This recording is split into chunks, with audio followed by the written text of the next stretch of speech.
and we got the chance to work together during my time there a little bit. Joe manages all the IICs for major investigations, as well as the accredited reps on foreign investigations. We'll talk about some of those terms. And we worked together on the Spaceship Two first, commercial space accident that the NTSB did. So got to launch out the Mojave for that. Second. What's that? It's not the first, the second. Okay. First man commercial space. Okay, that's good. Jeff Gazzetti with the FAA. Jeff's been doing accident investigation work for 30 years, including 18 years at the NTSB. In looking at your bios, I noticed that you guys both had some time at Cessna in your background. Were you guys there at the same time? I don't think so. No. He was a flight test pilot and engineer, and I was an accident investigator. We were separated by a couple of years. Okay, you guys used to just point fingers at each other. Exactly. Dan Rose is with the law firm Kreinler and Kreinler. A couple of his colleagues are out there, Justin Green and Brian Alexander. Dan and I have been on a couple panels together before. He's a former naval aviator. And one thing, when I asked Dan, how do you want me to introduce you, he just said, make sure you tell people that I'm the good-looking one from Kreinler. So you can... It's not a high bar. You can fight that out with Justin and Brian. Anyway, our panel, we're going to talk about, as we said, international accident investigations. Some of the differences between what happens in domestic accidents, and there's really, just to start, I'll take a seat here. Can you guys hear me without this? Yeah, I think so, because there's directional when the mic's up there. I was told. Can you guys hear me in the back? Okay, great. There's a couple aspects to international investigations to think about, and we talked about this when we were forming the panel. Often when you think international investigation, you think of an accident that's overseas, but there's also domestic accidents or accidents that occur in the United States that have international components. Many aircraft have, you can have international operators, you can have international manufacturers, and so we'll sort of talk about sort of both flavors of international accidents and the issues that come up. But to start with, first we're going to do a little bit of background on sort of the governing rules for international investigations, and then we'll spend a fair amount of our time telling old war stories, because that's what we know you guys want to hear. But Joe, could you start out maybe just to talk about a basic NTSB investigation, sort of give us an overview of the party system for a domestic accident as a sort of point of comparison? Sure. So the NTSB's major, or the way that we are situated for investigative structure is the party process, as I always say. I always talk about it. I'm a full believer of the party process, and it's one that has worked well for the last 60, 70 years. And so without that party process, we'd have to be about 10 times the size of what we are now. So the party process is, as most of you already know, have the parties to the investigation, which you have to have, as we say, a dog in the fight. And then you also have to be able to assist us with the investigation. So that's where we get in that definition between a manufacturer or operator versus a passenger, because a passenger cannot assist with that investigation. And then with that party process, we have the party coordinators and the group members. So the party coordinators are ones that come from the operator or the different organizations, and are then will coordinate all of the activities of their group members. And the group members are technical experts that can provide assistance to the NTSB investigation, and then each of the groups are led by group chairmen, who are all under the investigator in charge, and that's the basic facts of the party system. Sure. And so you talked about you want sort of technical expertise. Is there a role for attorneys in an NTSB investigation? There is not directly, but we understand that the attorneys are all in the background.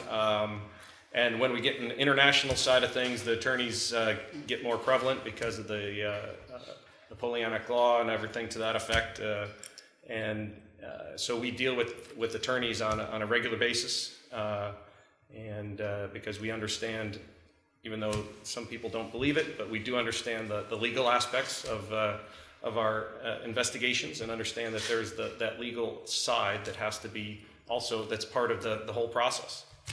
So NTSB is, governed by its federal regulations, and one of those is that attorneys can't be, the party representatives, but they have a role in the background. The only time that they can be directly involved is for a investigative hearing. We used to call it public hearing. Now we call it an investigative hearing. Because in that situation, the parties can, if you are a party to the hearing, because that's a different designation, and it's one that is more legal, and then that's where the attorneys can take part directly, sit at the party table, and work with the party directly. Sure. So, can you talk a little bit about what are the rules that govern international accident investigations? So the international investigations are governed by ICAO Annex 13, and it is a document that it's a treaty. The NTSB is charged for the U.S. government to work under. It is as an international treaty, as we always say. You can't, as you all probably are aware, can't enforce an international treaty. So the basis beyond of how my guys work, and as I worked as an accredited representative, is that it has to be done by influence and by expertise. You cannot go in and throw down the book of Annex 13. I have done that before in certain circumstances just to get the point across. But if that's all you rely on, there's no way that you can effectively work. So under Annex 13, you have the state of occurrence, which is the state of investigation, and then you have all the other states, which is state of the operator, state of the registry, state of manufacture and design, and you do have state of passengers, but they're only granted observer status. So as the state or as the accredited representative, then the accredited representative will designate technical advisors, and that's where the parties come back into the mix. And as you said, every accident basically from the last 10 years and for the future, whether it happens in the United States or it happens internationally, it will be an Annex 13 investigation, because it's such a diverse international group of manufacturers and operators nowadays. So who's by default, who runs the international? So the state of occurrence is responsible under Annex 13 to conduct the investigation. They can request to delegate the investigation. However, the request has to be granted by the state being asked to delegate it. With smaller states, that's one of the NTSB's main issue that we have to do, is say we are not going to investigate it for you, because if that's the case, we would we would double our workload or triple our workload. So we try to assist the investigations, I did a Coletta 747 accident in Belgium. Luke Lendeman was the only accident investigator, so we go there and we provided a lot of assistance for it, but we did not write it. He wrote the final report, and we then commented on it. Got it. So how does that, you brought up that point about the final report. How is that different in the international context? Who drafts the report, who gets to review it? So the draft report is provided by the state of occurrence, and then all states have the right to review it. It doesn't, and then that accredited representative has the authority to provide that to their technical advisor to review it. So in that case, as an example, the Coletta 747 accident, my technical advisors was Boeing and Coletta. So when I got the report, NTSB reviews it, but also then Boeing reviews it, and also Coletta. Was there an FAA? And there was FAA there. Can't forget them. I can't forget FAA. Jeff, you want to talk a little bit about the FAA's role in just both domestic and also international? Sure. It's very similar to what Joe indicated. The FAA is a party to NTSB's accident investigation, and that's by statute. We're the only ones that have that privilege of being automatically a party to all accidents, because the DOT and the FAA need to know what's happening for its own continuing operational safety issues. So we're a party, but we're on a level playing field with the other parties in terms of behavior and following the rules. We don't talk to the press, it's only the NTSB. We follow the instruction of the NTSB, just like a Boeing or an airline. In an international accident, it's very similar. Instead of the NTSB having an investigator in charge of a domestic accident, the NTSB would have a United States accredited representative that the U.S. technical advisors would come under and speak through. So, for example, Joe in the Kalita case in Belgium would be the United States accredited representative, and he would have kind of following him, supporting him, someone, a U.S. advisor from the FAA, one from Boeing, one from Kalita, or whoever the accredited representative would feel would add to the investigation. And the only kind of difference I would see in terms of the group, NTSB and parties, for a domestic, for an international accident, the ACT rep and the advisors, that analogous group is, they're representing one unit. They're representing the United States. Just like there might be an accredited representative from France, and they would have advisors from Airbus and the French BEA. They would represent, the French team, so to speak, injecting information into the investigator in charge of the country whose soil the airplane has crashed into. Just for clarification, technically speaking, the accredited representative is technically the only one taking part in the investigation. So everybody else is advising. Right. But that's important to know with regard to when you start talking about review of the report and everything to that effect. That there's only one person from each country taking part in the investigation. And sometimes it's some investigations, like if an Airbus crashes in this country and the NTSB gives the draft report to the French accredited rep, they may give it to include the analysis. They may give it to Airbus or perhaps just like we do here. Just like we do here. No, I meant if we're over there, so right. We will provide that. So that brings up an interesting point. So to use Asiana 214 as an example, Asiana, foreign operator, the accredited rep from South Korea, participated in the investigation. When you guys came up with the draft NTSB report, you sent that to who? So the draft report went to KRAB, and then KRAB provided that to Asiana as well. They sort of provided it to the pilots union, but sort of didn't. That's a whole nother story because a lot of countries deal differently with unions as opposed to the way that we deal with unions. Sure. We sort of injected them into by force into the public hearing. And I think that's a little different than the way you treat domestic We do. parties. And that's because and trust me, I've talked about this for a long time, for the last couple of years. There's a difference between Annex 13 and domestic parties, and there's a reason for that. And because this is a U.S. Investigation, we have, as we know, our political and citizenship citizenry is different than other countries. But also our investigative process is different. So the U.S. has a public docket. We have all of the factual information, which is admissible in court, because as I said, we understand that legal side. So all parties have an input to that. Those at least can comment on those factual reports, and then we put them all out in the public docket so that everybody knows how the NTSB got to where it did from the analysis. Internationally, but because of that, and because we want to have that independence of investigation, we do not provide the draft report to domestic parties.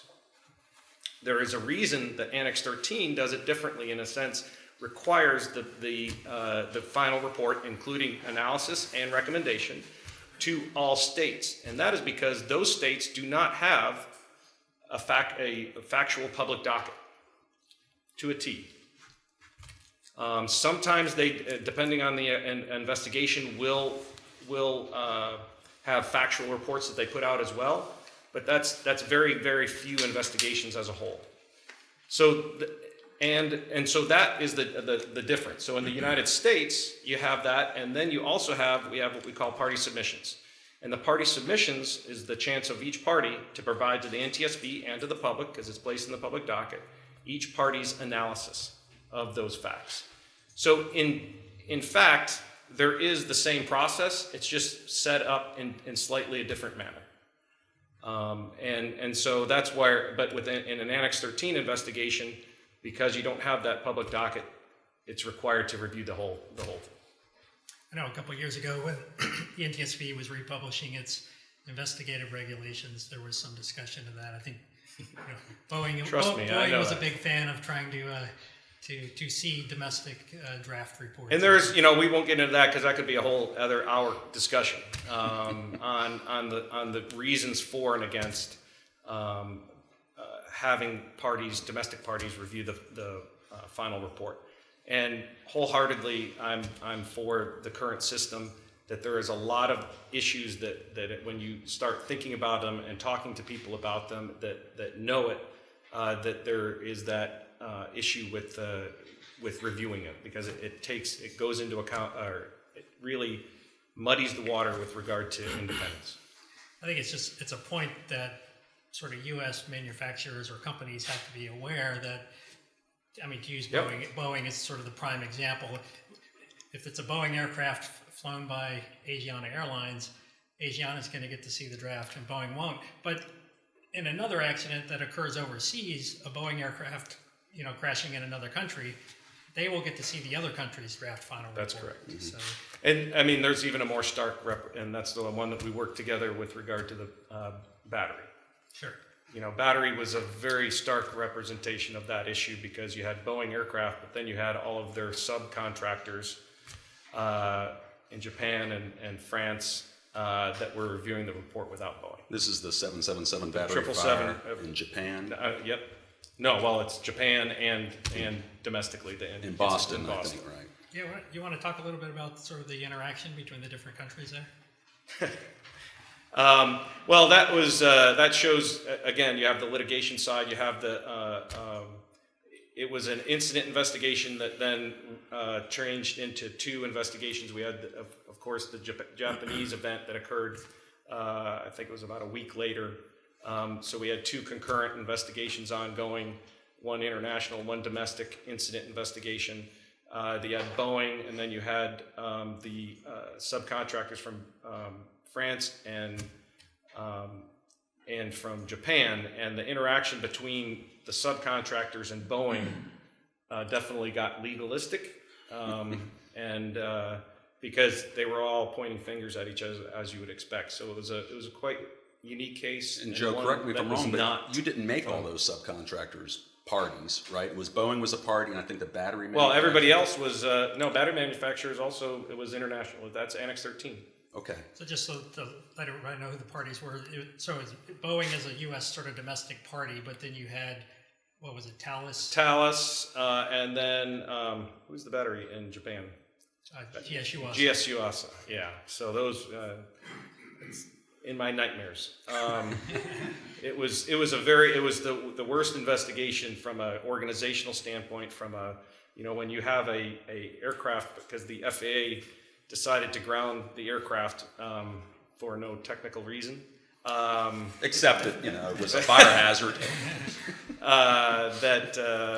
There was, that caused, of course, we went from Boeing having, one party coordinator with 10 group members to having 50,000 Boeing group members, because every single person in Boeing was focused on getting that aircraft back into flight, and it was a nightmare trying to keep up with the whole all the testing that was being done in our investigation, outside our investigation. Because Boeing was getting hit from all sides. NTSB wanting information, FAA wanting information, Japan running their investigation, and so it was a lot of players, very tangled. And then, of course, you have the whole tension of a brand new jet that's parked on the ground.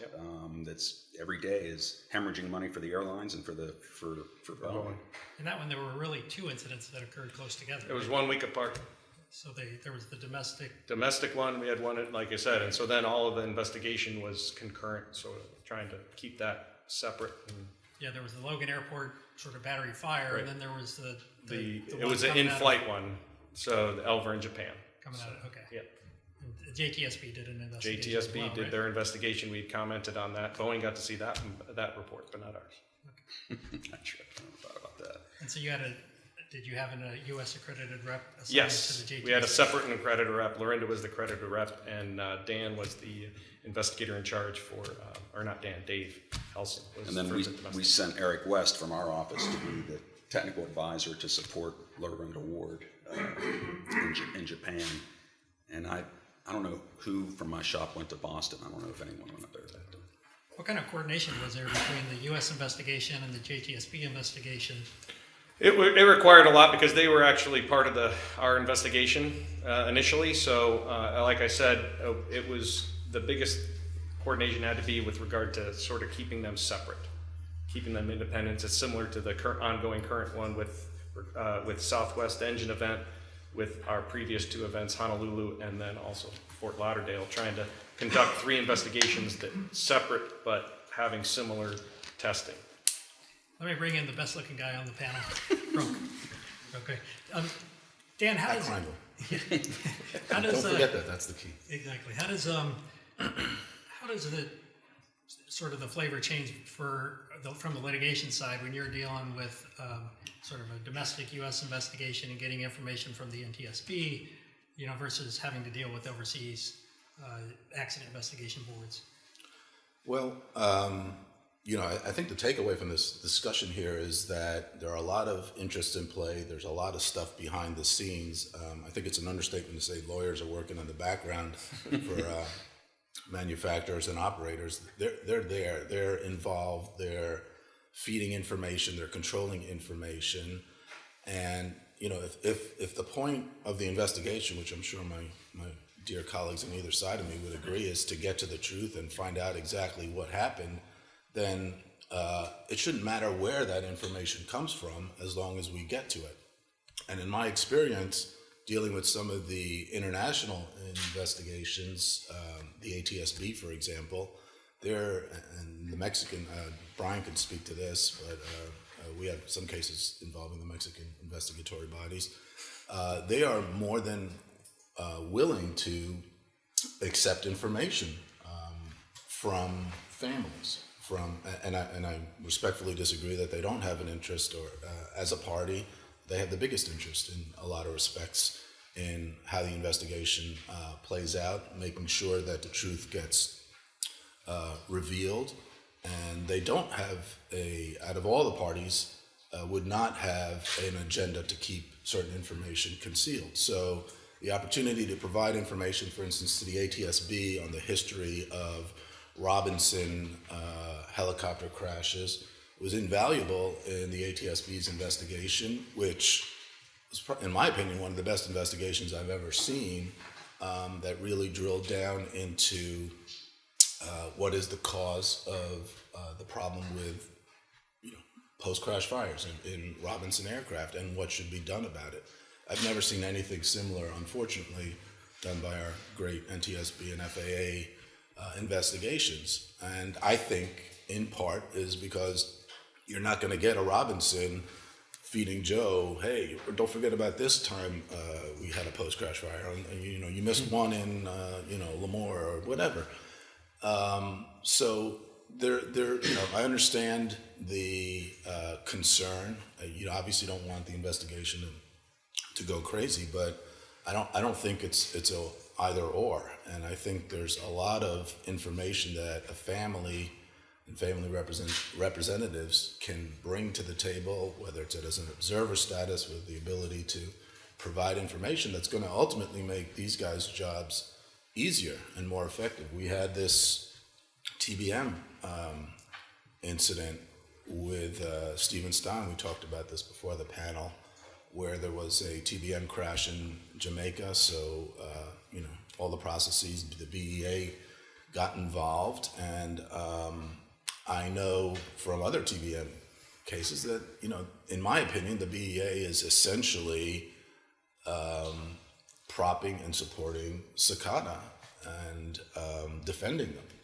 And it didn't take much to read between the lines. In fact, Mr. Stein put in the draft reports that were submitted in the matter, including incorporating specifically parts of some of the suggestions from the foreign manufacturers that he didn't agree with in terms of report, and said, here it is, I don't agree with it, I italicized it, it's here, you guys get to decide, which is, I think great, but you could read between the lines, you could see that the BEA was just defending the product, essentially, propping up the Cicada position and going even further.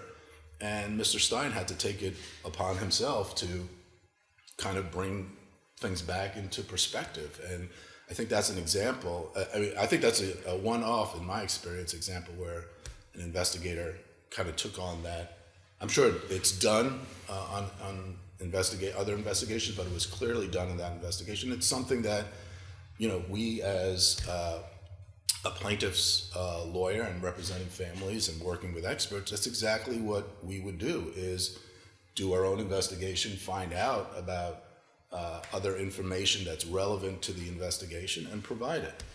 And, I think that would be a clear example of an instance where we could have helped Mr. Stein with some of the information that eventually he, came up with, and there's even more that we're learning in the litigation and that we had prior to that that would have been useful.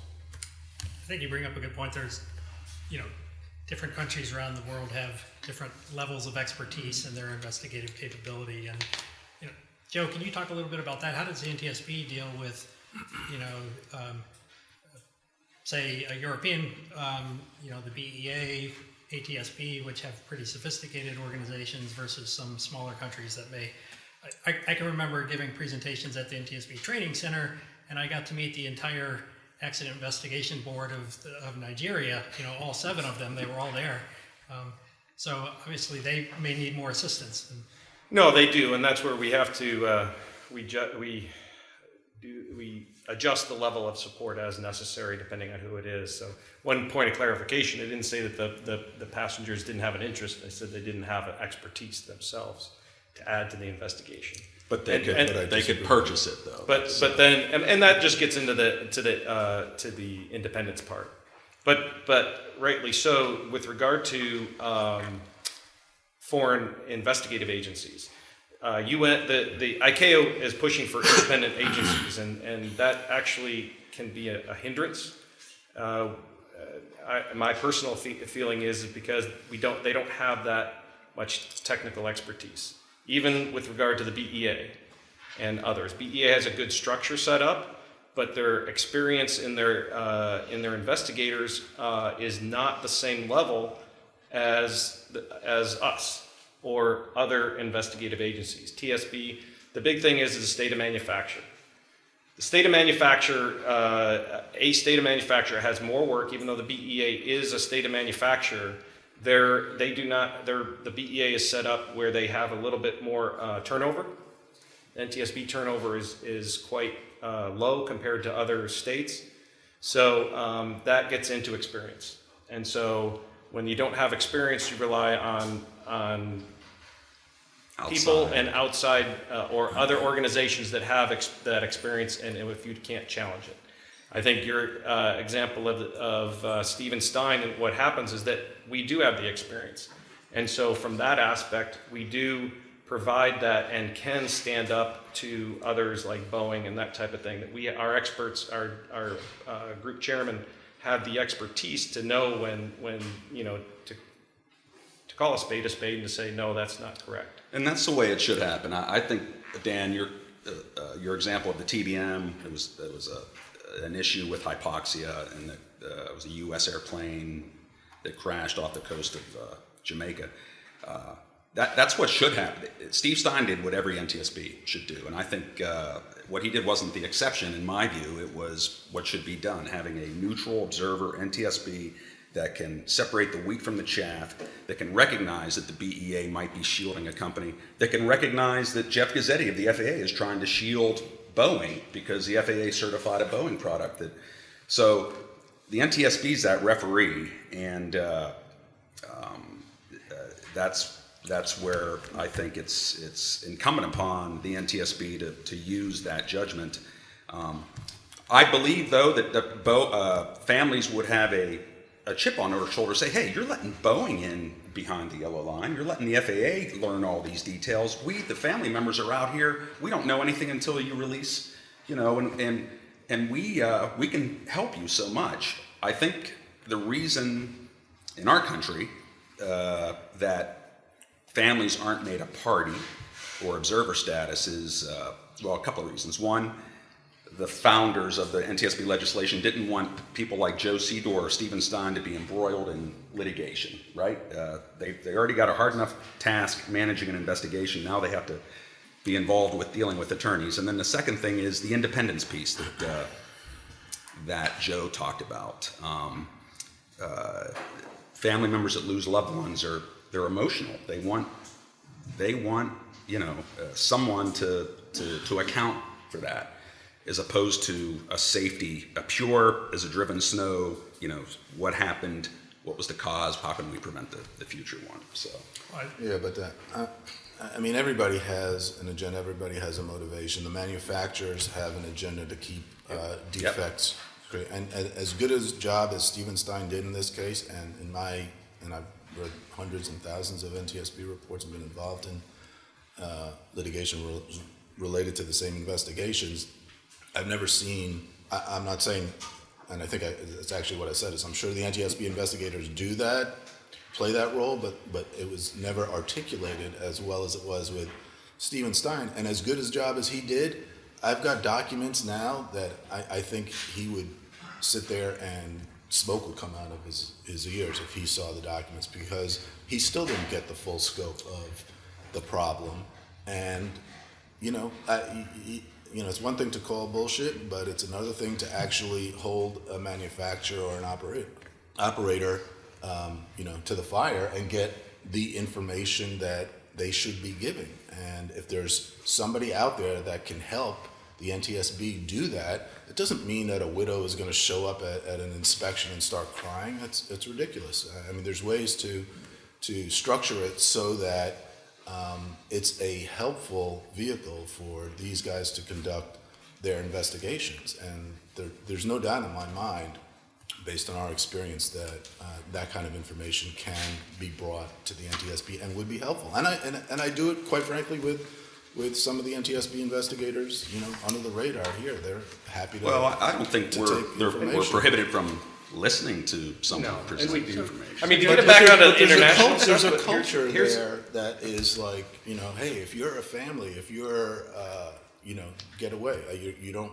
There's nothing useful. There's nothing useful you can bring, and you're just disruptive. And that trickles down to most investigators. Most investigators will not be receptive to that kind of thing. And that's where, getting back to Annex 13, so that's the hammer that the NTSB has, though, with regard to a foreign state. Because there's one if you're talking about a domestic investigation, but for a foreign state, when they have an investigation, that you would think that is actually, that would be a pretty easy investigation. Let's talk about Amsterdam 737.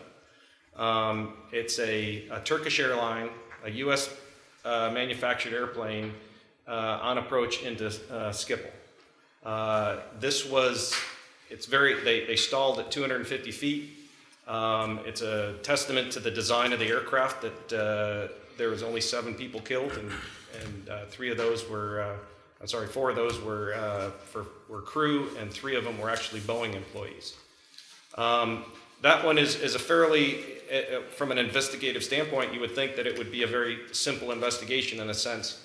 But actually on that one was another, you can look at, there's only about 5 or 6 major investigations that we appended comments to the report. And that's where, if it's a foreign accident, we have that hammer, as we say, to append our analysis to the analysis of the foreign country's final report. So they provide it, as we talked about, provide us the draft report. We provide them comments, and if they do not incorporate it, we have the right under Annex 13 as a state to append comments to that report. So this appending, that's how you officially call bullshit. That's how we call bullshit.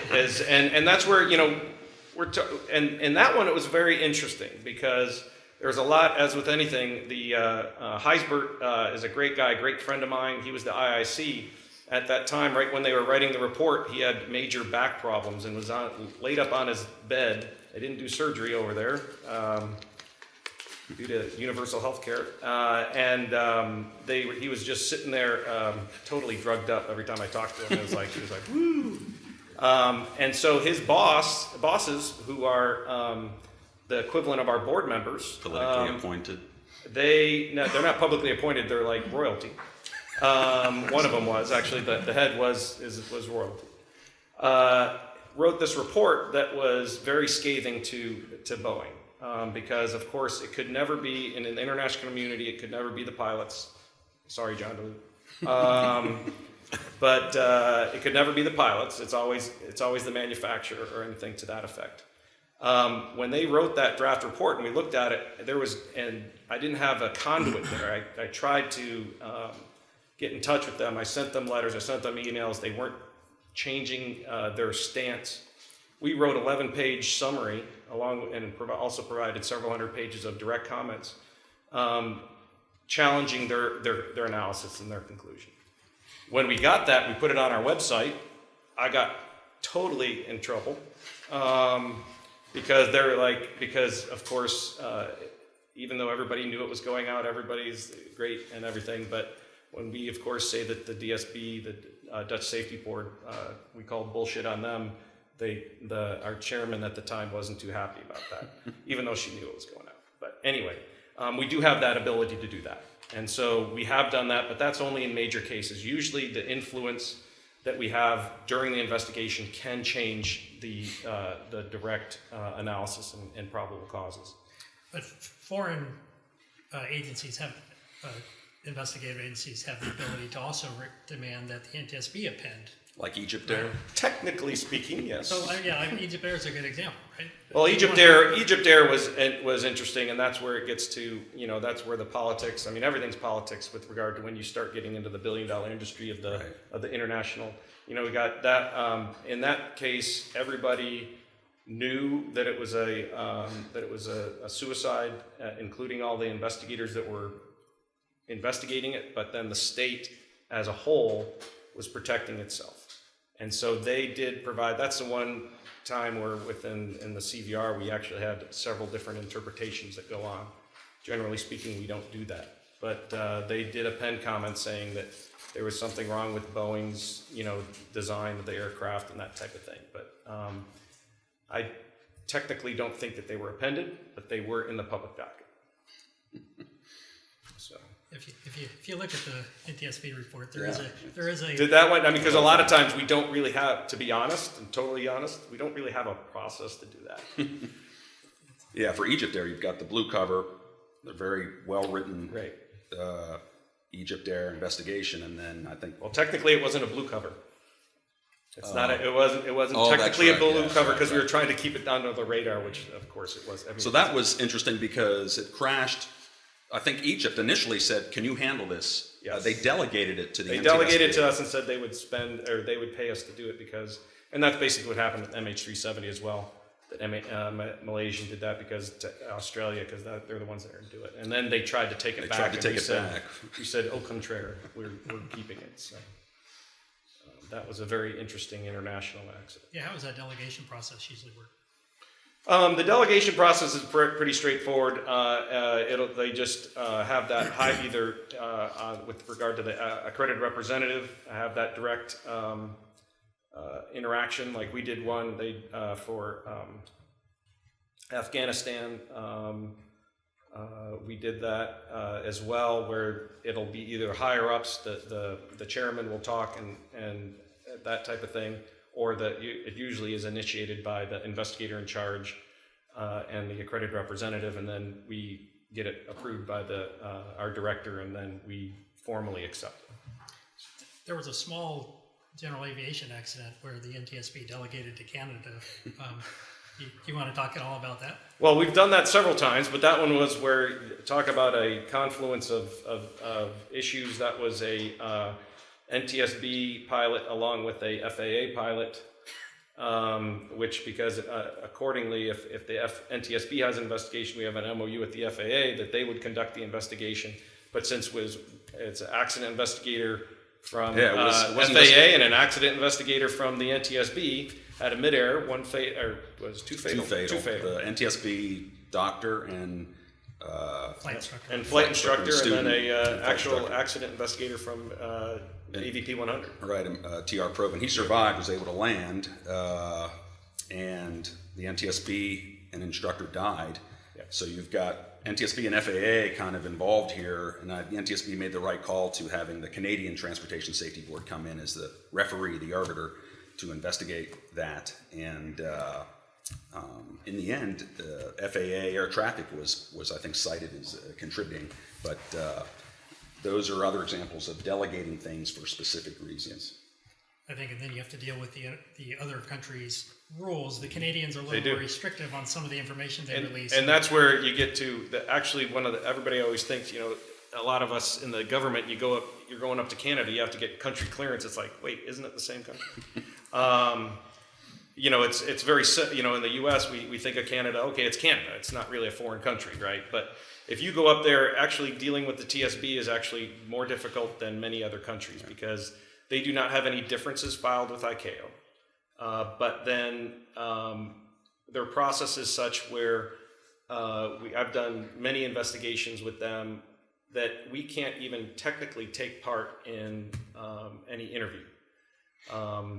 I've done it before, like for MK Airlines up in Halifax. We sort of did two interviews, but the IIC got in trouble for that because we would all sit there and interview the folks, and then they would have a separate interview that would be totally private. They put a stop to that, unfortunately. And so then I think they also have this observer. I think family members can review. no, they have the ALPA, Canada ALPA they can ask them to take part in the investigation as well. But the family members do get to review it, like Australia does and many other countries do. But CVR wise, to the consternation of some upper management at the NTSB think that, we can't, even though under Annex 13, the accredited representative has direct access to all recorder and all data. But in Canada, that's not the case. Whenever I do it, the first thing that an accredited representative should be talking about is the CVR. Because the CVR, they hold closer than we do. They only allow it in as necessary. I don't have a problem with it myself because they will use that, us and as necessary, not use us, but we will gather that data as necessary because, like as an example, First Air up in the north, where it's Resolute Bay, 300 miles from the Arctic or the magnetic North Pole. Canada? In Canada, and that one was a operational error with regard to operating in the above 70 degrees north latitude,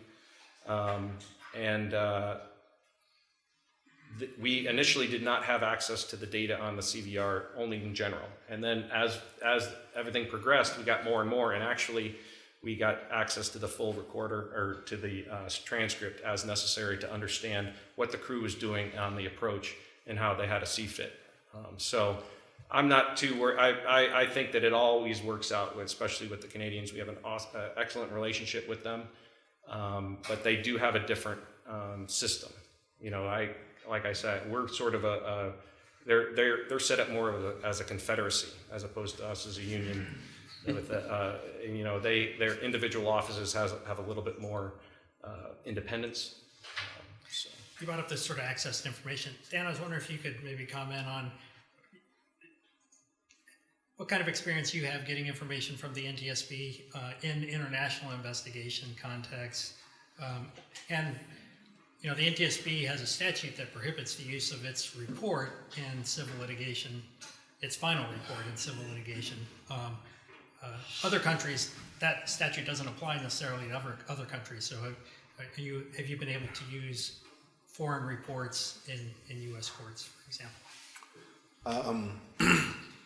I don't think we've ever gotten to the point where we've, at least in my experience, maybe Brian and Justin think differently, but where we've used a foreign report in a U.S. litigation. You know, the information flow from the NTSB,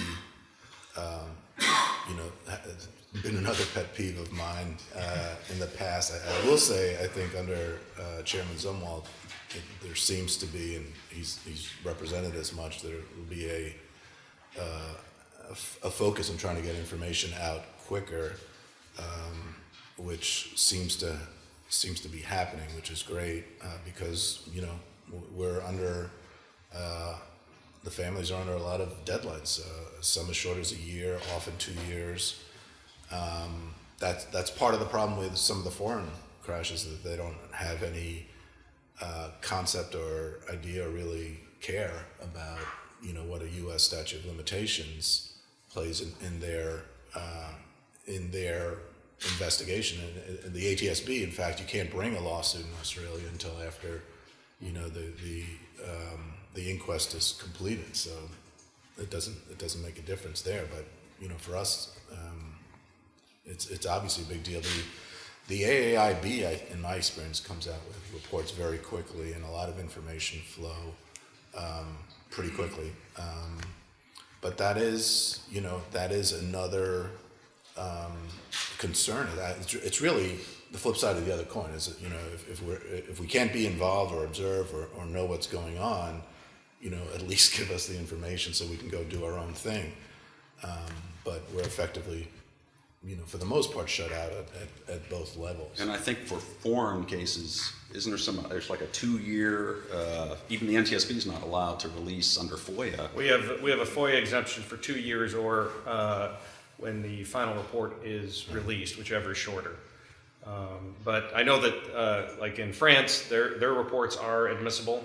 I mean, they actually, and they have the court experts, and the BEA actually supports the court experts. I dealt with them on a continual basis for West Caribbean, which is a MD-80 with 160 Frenchmen on board that crashed in Venezuela back in 2007. And all of that was very legalistic, and we downloaded the recorders, examined the engines and everything in France because of the agreement between the Venezuelan magistrate and the French magistrate.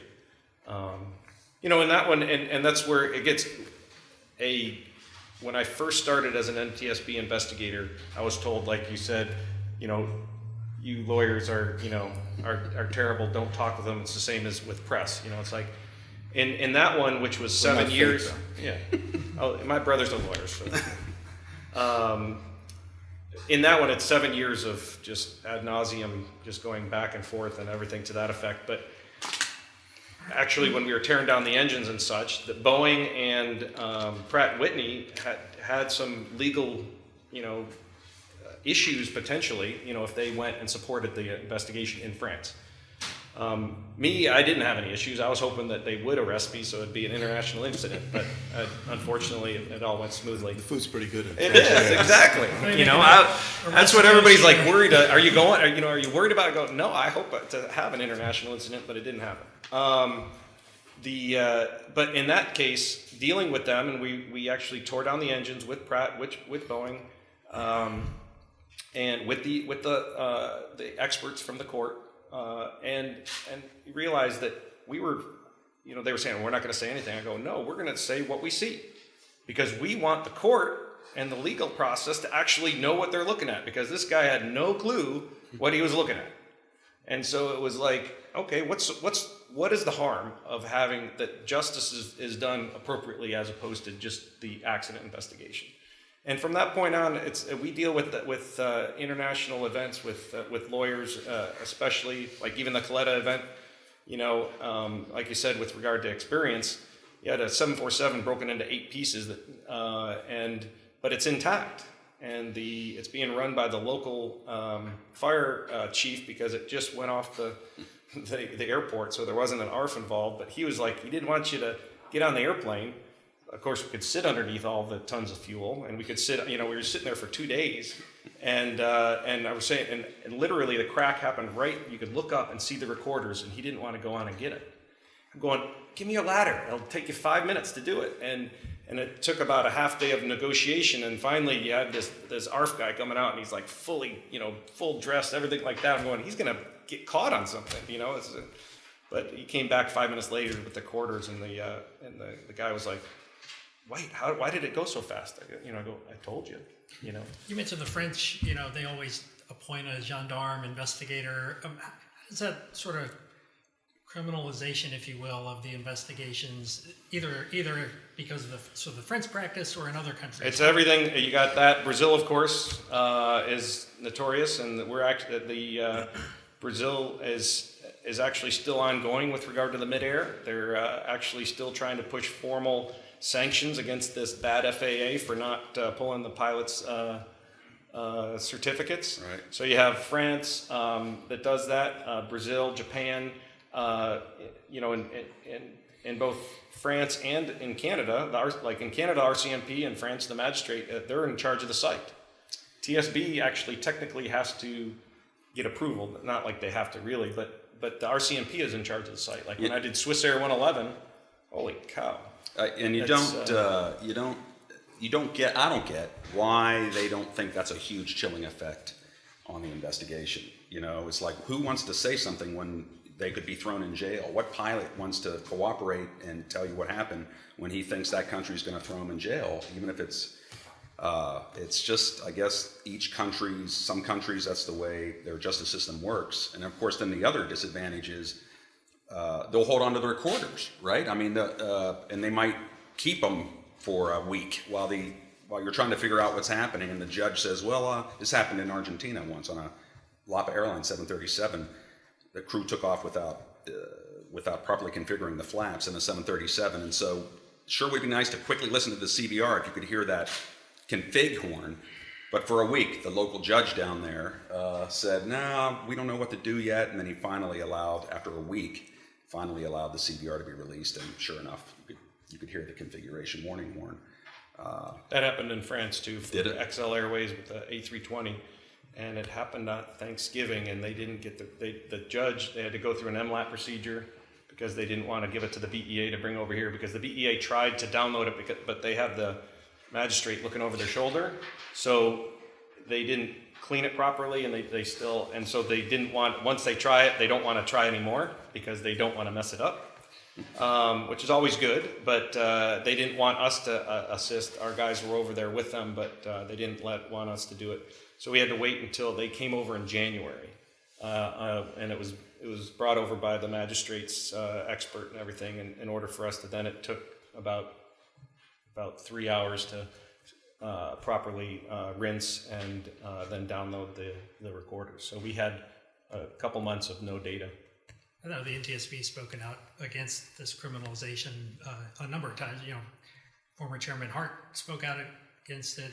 Former Chairman Jim Hall, in the late '90s, spoke out against it. So, and I know domestic parties even sometimes have concerns when the French gendarme starts trying to reach out to their people. Have you seen that kind of interference with investigations? Or?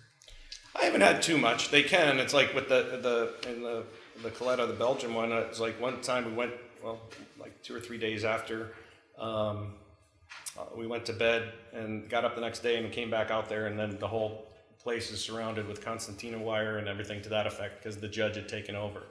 And that one also, just as FYI, from a legal perspective, they didn't want they wouldn't let us they didn't want us on the airplane until Coletta verified and guaranteed that no one would get injured. And I told the Coletta guy, I wouldn't sign that. He goes, don't worry, I'm not signing. And then one of the problems that he got into though is they also wanted a guarantee that there was no depleted uranium on.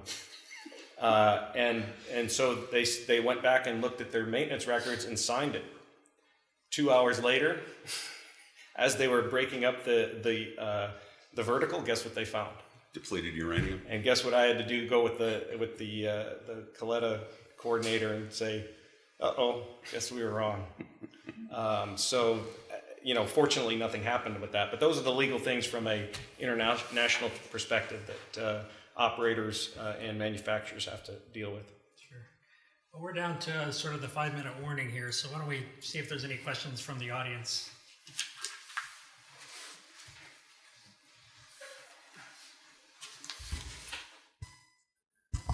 Good morning. I wanted to ask about cultural differences. First, 2 parts. One is whether you receive any training when you're dealing with other countries on how to approach them from a cultural basis, but also specifically, I was involved once with a GA accident in a Latin American country, and during the meeting with our local council down there, the opposing council said, well, we're going to go to the local, it was a DJAC, and we're going to give them this information, which was false. And when they left the room, our local attorney turned to us and said, don't worry, I'll go to DGAC and I'll give them more money than the other side will. And luckily my client said, no, we're not interested in doing that. But you do have corruption issues, obviously, in some countries, even getting access sometimes to the accident site, you have to smooth the way. So how do you deal with that? We don't have any problem getting sometimes we have problem getting access depending on the event. Like I did Thailand 737 center wing tank explosion. We launched initially and went there, and they thought it was their premiere was going to be on there a half hour later. It blew up. They thought it was an explosion. They found RDX on the entire from the nose gear to the tip of the vertical. They found RDX, which is impossible. So we sat there for about a week before they said, okay, you can get on 1 day, and then 2 days, and then they said, okay, then you can have access to it. So there is the cultural differences that are that we don't get formal training on because we don't know which countries we're going to. But that's my guys and myself when I was an accredited rep, we do more diplomatic relations than most people in the State Department. I mean, we're dealing with I dealt with President Calderon, we deal with the Premier of Malaysia, we deal with everybody from, that you would expect. So we have to do it like for, and then in Turkey for a MD-80 CFIT accident, I went there, they didn't want us there. Well, there was a long story with that, but culturally, he was set up, Faradin turned into a good friend of mine. He didn't want to talk to me for first day or two until we got to be friends. And the only way I got information was to sit in a smoking room that was about a 10-foot by 5-foot smoking room in this thing. I'd sit there and he'd just be talking to me. Other than that, he wouldn't have a medium.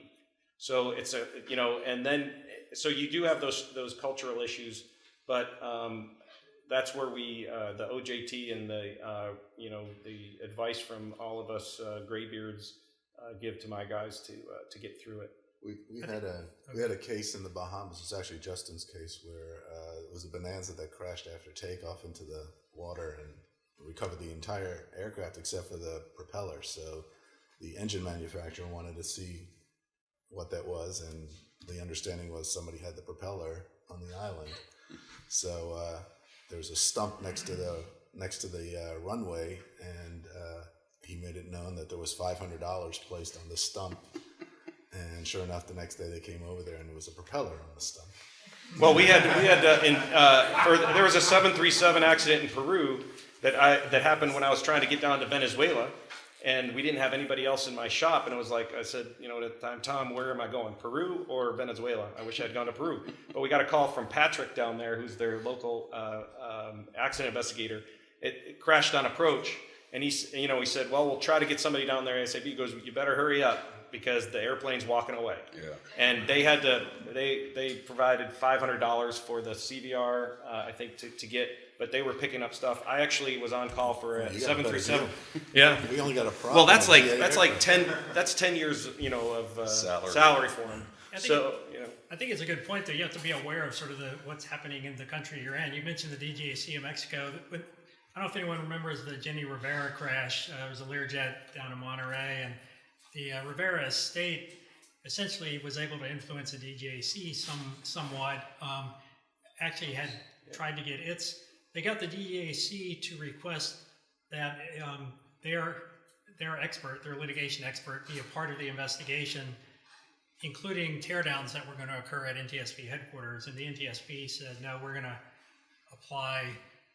The NTSB said it was going to apply its domestic rules that prohibited that from happening.